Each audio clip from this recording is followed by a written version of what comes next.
Goejoen,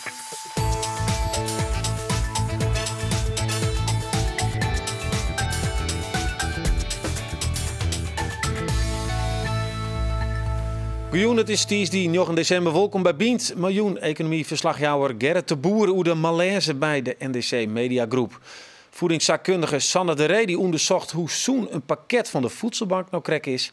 En uitvinder Joop Moré die lanceert hier zijn wondermiddel dat nevens hem de landbouwsector op een kop zetten zal. Sneu met even goed. Ja, dit is donk zat het. Ja? Roekt, ja. Oké, en die? Hey, hier zit middel in, Ja. dus mag maar even roken. Nee, bliksem. Ja, dat is een stuk minder. Ja, dat scheelt nog wat. Nou, die potten die steen je dus, daar zullen we aardig nog roeken. Joop, uit Dordrecht, dus ik doe het in het Nederlands. Je hebt het over een preparaat voor in de mest en dat is een revolutie voor de landbouwwereld. Kun je uitleggen waarom het een revolutie is? Ja, het is inderdaad een revolutie, want wij laten de producten beter groeien, harder groeien en voedingsrijk. En er zitten nog wat extra dingetjes in. En dat is onder andere met die mes, wat ik hier dadelijk zal gaan uitleggen. Okay, waar is het buisje? Want, hier heb ik bijvoorbeeld... Dit is het buisje? Dit is het wondermiddel. Dit is het wondermiddel. Mensen bloed erbij. Praten we eens via de roer. Goed. Ja, we zullen het over heel wat oors hebben, want ja, de regionale journalistiek die kregen hier weer de zachtvolste slag in kwartiert. Van de middag maken de directie van de NDC nieuwe ontslagcijfers bekend. 48 banen verdwijnen op de redacties van onder andere de Leeuwarden Kranten en het Fries Dagblad. Economieverslaggever Gerrit de Boer, wie is erbij? In Drachten, Hienstencentrum, zie je net letterlijk in de sale, maar heeft de meeste sprutsen die eruit kwamen. Nou, de zag wel eens een keer dat ze daarheen moesten om het nice te jaren. Ja, vertel eens wat jij is te verloren. Nou, vooral dat de meesten net praten wonen. We zien een opdracht kregen van zes maar niks in die journalist niet boeten stenen. Maar ja, de kerst wel begrepen, meesten hier helemaal net zo vol zin om praten vanzelf. Want ja, voor de tweede keer in zo'n kwartier aan mij die en daar wil je net blij van. En dat zou bij u ook goed binnenkomen. Ja, zullen we even zien naar de ontslagen die er al vast gaan? Dan zetten we het op een rietje en dan wordt het heel duidelijk. Zie je, 2074, 2100, 2053 en nou dus wilst er nog maar 600 mensen werken, weer 104 euro. Dus de aanstaan werk je er nog maar 400 mensen. Wat voor gevolgen heeft dit voor het bedrijf, denk je? Nou ja, dat is eigenlijk de grote vraag die je stelt. Kun je maar eindeloos terugkrimpen en toch als bedrijf goed doorheen blowen? Want uiteindelijk is dat wel de belangrijkste doelstelling volgens Dina Boonstreek, de directeur. Zij willen een zelfstandig bedrijf blowen. Nou ja, ben je fit genoeg, ben je sterk genoeg om zelfstandig bedrijf te blowen? Uiteindelijk mag je dan wel een product bieden wat genoeg mensen kan aanspreken en wat ik genoeg geld verzint om zelfstandig te blowen. Nou ja, die kritische vraag die zal de komende jaren gesteld worden, denk ik, en de komende tijd stelt worden van, ja, helpt dit, werkt dit? Ja, want als het net gebeurt, weer 104 mensen ontslaan, wat gebeurt er dan? Nou ja, dan leidt natuurlijk toch oernamen wel op loer. Ze zijn er altijd al bang voor dat de Telegraafgroep met name, die had er belangstelling voor, dat dit bedrijf nemen wil. En ja, als ze het nou weer net redden, dan is die kans natuurlijk wel groot aanwezig dat die erin stappen en zeggen van, nou ja, goed, dan regelen wij het wel. Ja, nou, het is vooral stoer voor de mensen die daar werken, maar ook voor de mensen die kranten lezen. Een duistig ritme is dat het Leeuwarden Kranten en het Dagblad. Daar sprutst dus maar Dina Boonstra over het bestaan, zei ze maar, het losse bestaan en of het bestaan van die kranten aan zich als titels. Nou, dit zei ze erop.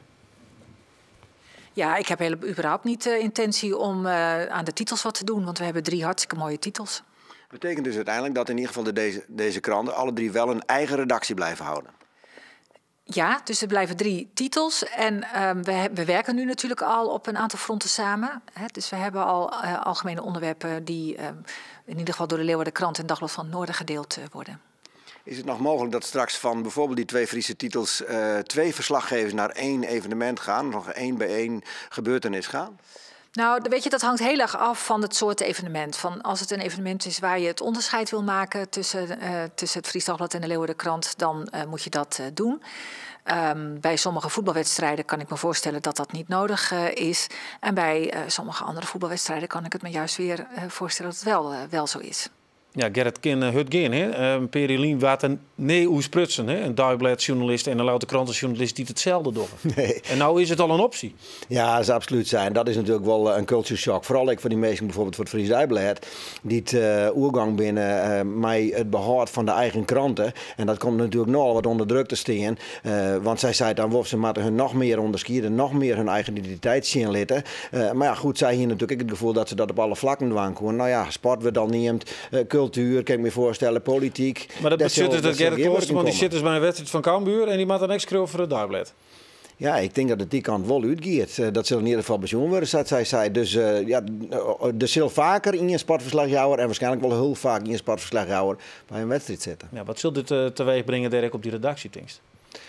Ja, dat zegt vanmiddag dus ook heel duidelijk. Mensen vinden dit natuurlijk heel vervelend, wefje erin krimpen. Maar ja, goed, aan de andere kant, ze willen heel graag blauwen, ze willen graag verder. Maar de stemming is weer in mineur en die stap maar je wegnemen, wedroer heen en wegverder, wegmoedzameling. Dus dat had natuurlijk wel effect op het gemoed van de mensen. Ja, nou ja, dat is wel belangrijk dat dat gemoed goed is. Wat een soort mensen haar ook al vrij zullen, denk ik, is bloot überhaupt dat nou wel bestaan. Is daar een garage voor? Dina Boonstra zei daar dit hoor. Ja, garanties heb ik ook tegen de medewerkers gezegd, die zijn er niet. Wij kunnen de kosten in de klauw houden, maar wat de opbrengst, wat de omzetkant doet, ja, dat is natuurlijk de onzekere factor in onze sector. Dus geen garanties. Hoe 4 keer ze het nog uitbrengen? Nou ja, dit zijn in feite genoeg. We weten het gewoon net. Kunnen we meer abonnees krijgen? Kunnen we advertentieinkomsten krijgen? En hoeveel kunnen we met eruit uitbrengen? Dat is gewoon net duidelijk. Dat zult het niet leren, maar het medialandschap is zacht aan het verhoren. En daar hadden jouw de kranten te mij zien. En er binnen dus geen garanties. En dat jouw Dina Boonstra eerlijk dag. Ja, nou, een depressieve crisis dus voor de mensen die daar werken. Ja, dat kan je voorstellen. Ja. Oké, nou, we houden in de gaten wat er gebeurt. Tegen dank voor uw les. Ja, dadelijk zullen we weer in ieder geval de culturele haatstand van Europa. The world comes in and Pilsen goes out. And that's why we are open. We are open. Pilsen open up. Yeah. Exactly. Yeah. Ja, als je afhankelijk binnen van een etenspakket, moet je dan toch gewoon blied wezen, maar wat je krijgt, of net? Of moet je moet niet dankbaar om echt goed zien nou, hoe zo'n nou zo'n pakket is. We hebben het door vanwege de voedselbankactie van de Omroep. Voedingsdeskundige Sanne de Ree. Welkom, want hier is voor u een opdracht gekregen. Zie je dat eens even uit? Hoe voedingsrijk dat nou al hier is? Ja, vertel eens, wat heeft ontdekt eigenlijk? Ja, een aantal cliënten van mij en ik familieleden in het verleden gebruik maken van de voedselbank. En toen had ik vooral verhaal dat er volle snoep en koekjes en chips in de pakketten zit. Ben hij naar de voedselbank daar wist. En ja, daar kwam eigenlijk wel als verrassing uit dat er ik wel volle groenten en vers fruit in zit. Ja, maar dat er ik nog wel wat verbeteringen mogen binnen. Ja, dus nou, dat filmpje zeggen we aan nog eventjes hoe dat eten zelf. Hè? Want jij merkt wel eens dat mensen die dat wat minder te besteden hebben, dat die dus ook wat forser binnen. Klopt dat? Vaak wel, ja. We zeggen vaak dat mensen toch wat minder inkomsten hebben of wat dan legere opleidingen nodig hebben. Dat ze dan vaak wat zwidder binnen. Dat is net altijd iets, maar dat gebeurt vaak wel. Ja, ze hebben vaak toch wel wat meer uitdagingen die ze zien komen in het leven. Dat is net alleen nog in het inkomen, maar de dingen eromheen. Maar je sport, vervoer, familierelaties. En vaak vinden ze zichzelf dan weer waarom in het eten van makkelijke producten. Ja, want makkelijke frikandel. Ik weet niet wat het kost per stuk, maar die is een stuk goedkoper als een lekker stukje heen dus. Ja, dat is een voorbeeld. Ja vaak wel. Okay. Ja. Nou, er is dus zelf wel een beetje een vooroordeel, denk ik, van wat het wie. Eigenlijk wel, ja. Nou, we sturen die. Nou, dat doen we dan even. Dan maar je zelf maar uit. Zie je, dit is het pakket waar je pensioen hebt. En de rest is ook even naar de voedselbank in de Oud-West. Precies. We hebben elke dag iets nodig van alle vakjes van de schijf van 5. Groente en fruit heb je elke dag nodig. Je hebt elke dag iets van het vakje van de zetmeelproducten nodig. Dan is er ook nog een vakje van vocht natuurlijk, dat heb je elke dag nodig. Een vakje met vetten, dus bijvoorbeeld olie of boter. En een vakje met eiwitten. Dus ik ben benieuwd dat dat in de pakketten zit. Dit is eens, ja.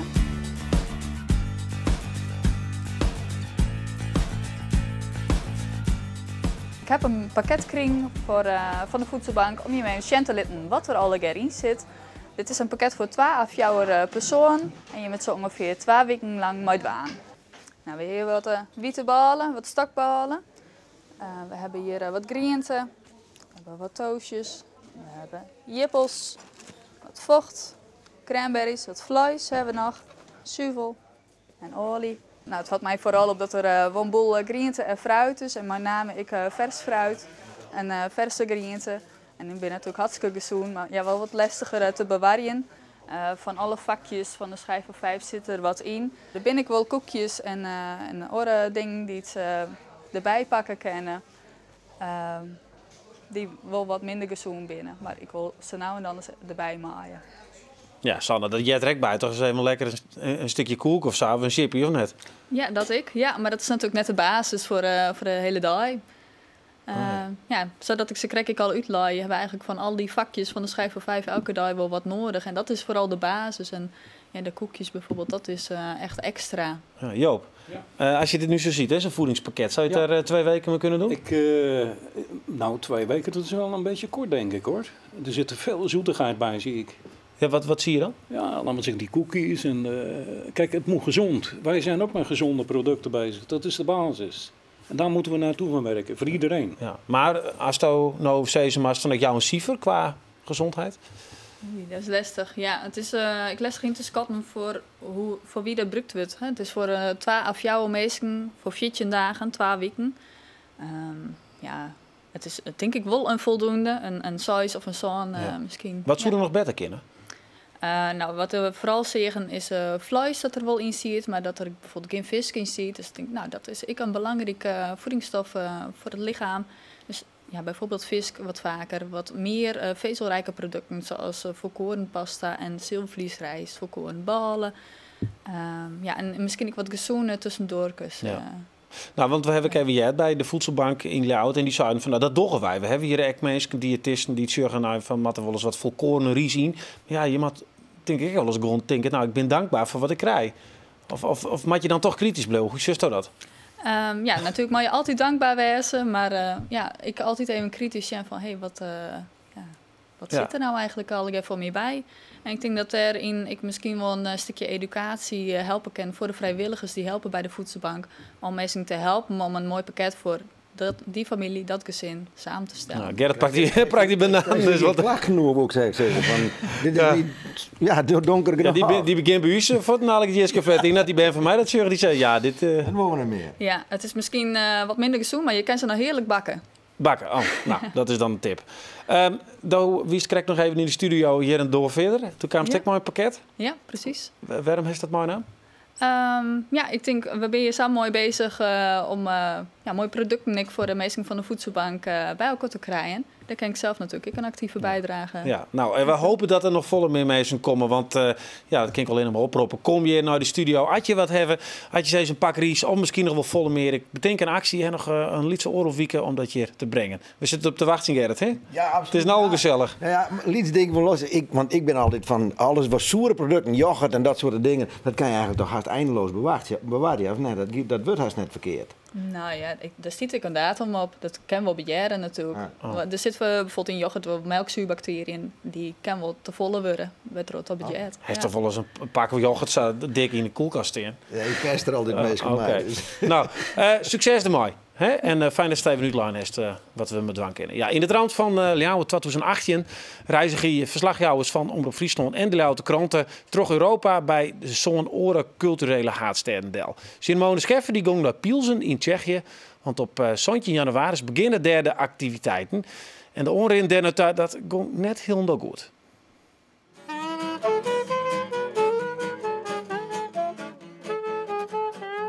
Pilsen staat met 164.000 inwoners en ik als de rest van Tsjechië precies 24 jaar verlost van de communistische dictatuur.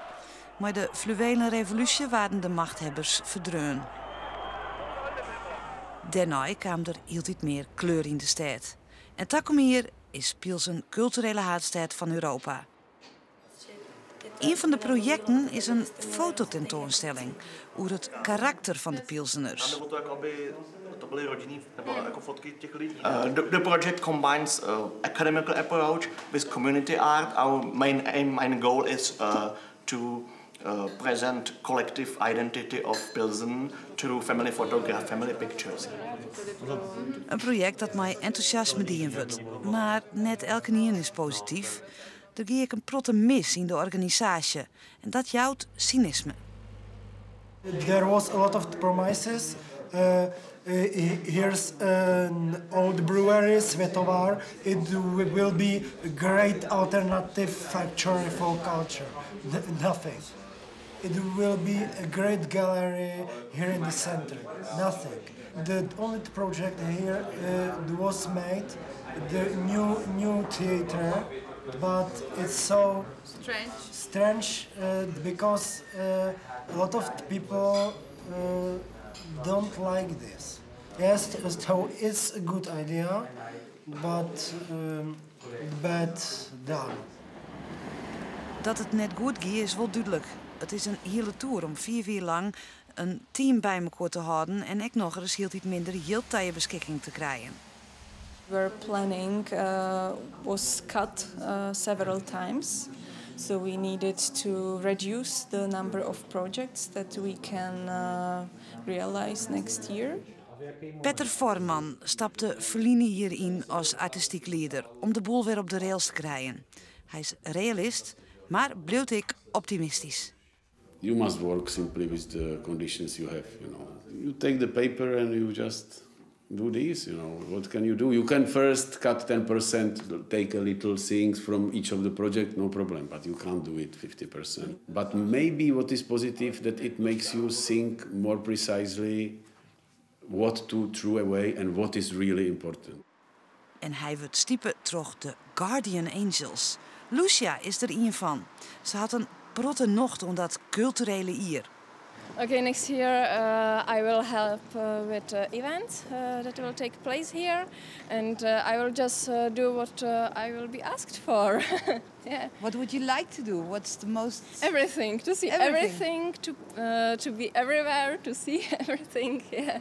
And we also will learn something from foreign cultures, because many tourists will come to see some shows or events here in Pilsen. So we can learn something from other cultures as well. The world comes in and Pilsen goes out. And that's why we are open. We are open. Pilsen open up. Yeah. Exactly. Yeah.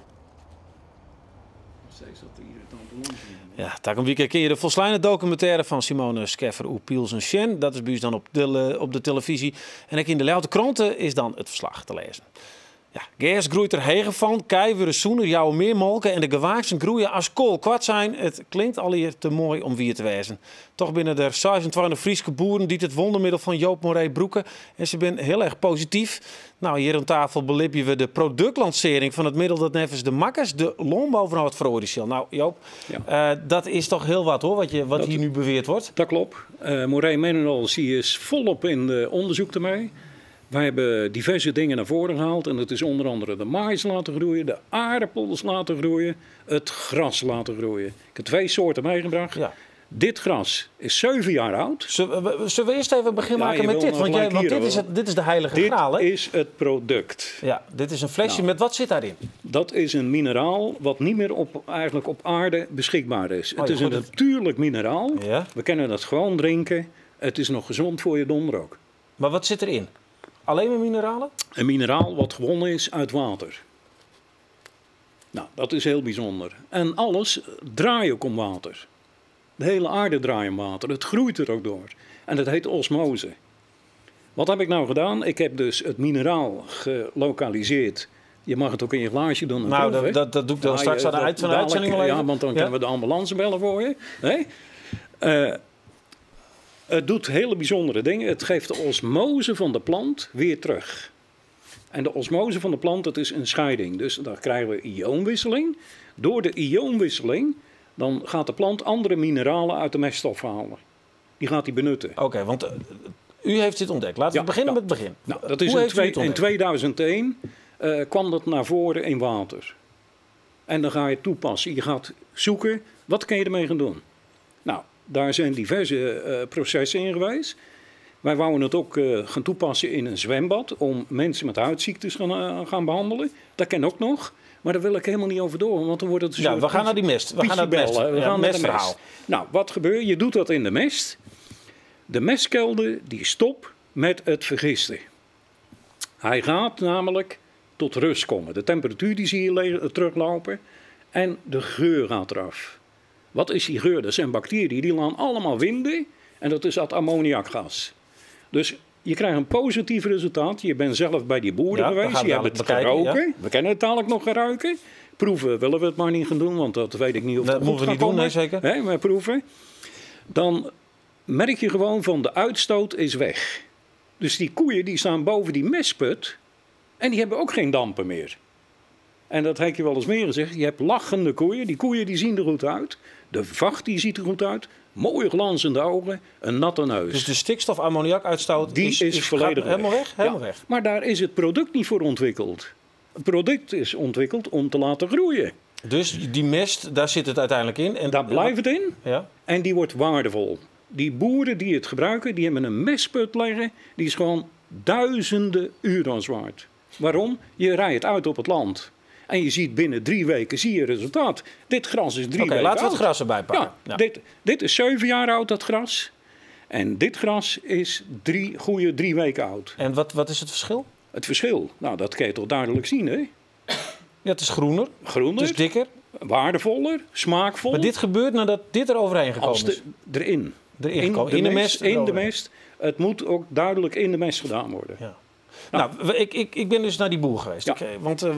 Ja. Dat doen dus 52 boeren in heel Noord-Nederland door de mij. En ik ging naar een van de 26 boeren in Friesland die dan die proef maken. En dat is Johannes Ietsma in Jobbeke. En hij liet zien waarom hij zo enthousiast is. Dit is het middel waar we dan troost rond gaan door. En dat komt dan weer aan weer hoe het land heen. Nou roeren we het even. Ik ga het weer op laan en de koek verschilt zich in de groen. Nou, en het laan is of het gewas is onderzocht en daar zie ik wel verschil in. Nou hebben beide monsters die staan van het stuk laan. Hier is goed opkwam, hier is net goed opkwam. Ik is als eerste ons productzaak wil zien. Volle breder, gas ik zeg maar langer.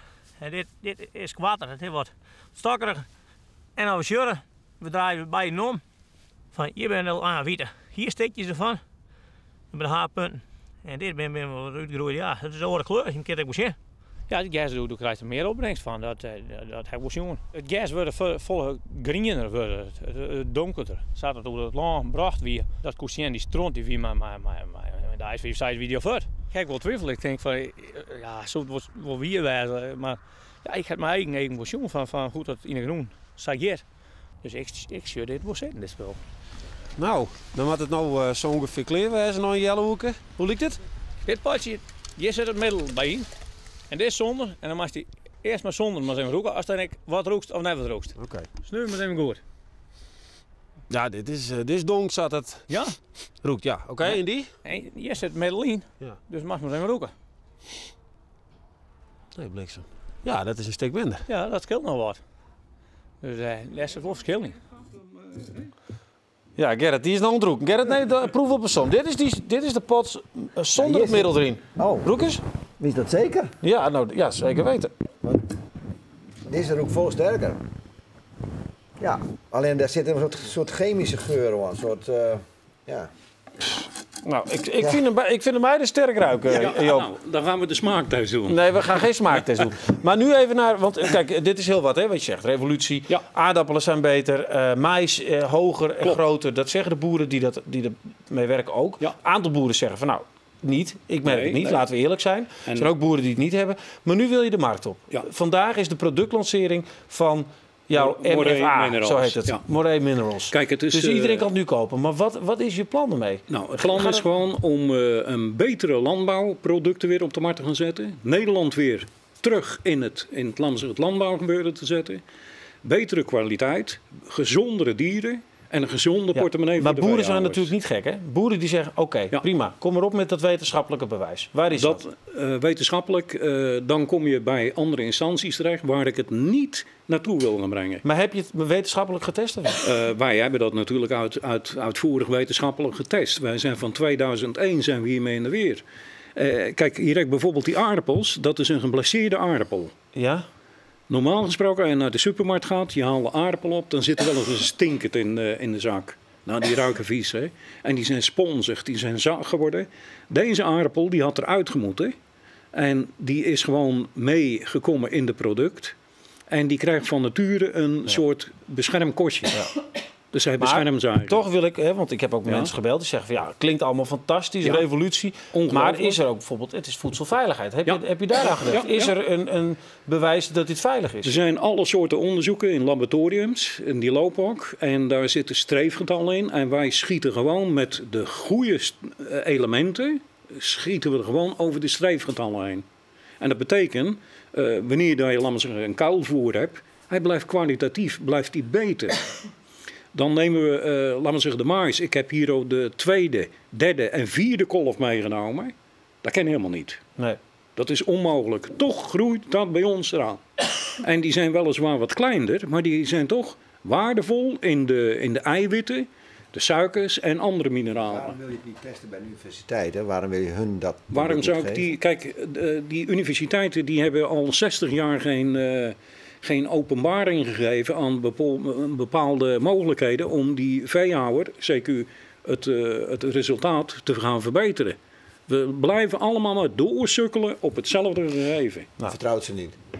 Nou, zo wil ik het niet zeggen. Joop, maar nee, we zullen het zien wat er gebeurt. Want jullie hebben nu de poort open en dan kan het wondermiddel verkocht worden. Nou, we gaan het zien. We gaan het ook volgen. We hebben natuurlijk nog ik moet afsluiten helaas. Heel klein vraagje. We zijn een jonge ondernemer. Wij zijn op zoek naar enthousiaste mensen die kunnen gaan solliciteren bij moreeminerals.com. Nou, dat is altijd goed voor de arbeidsmarkt. Dat is toch goed, hè? Zeker weten. Bedankt alweer dat je je verhaal hier vertellen hoe dit bent. Morgen hebben we een speciale aflevering. Dat gaat het helemaal over de kwestie die het Friesland verdeelt en dat bin de Wiemoens. Ontaan. Mooi hoe verder.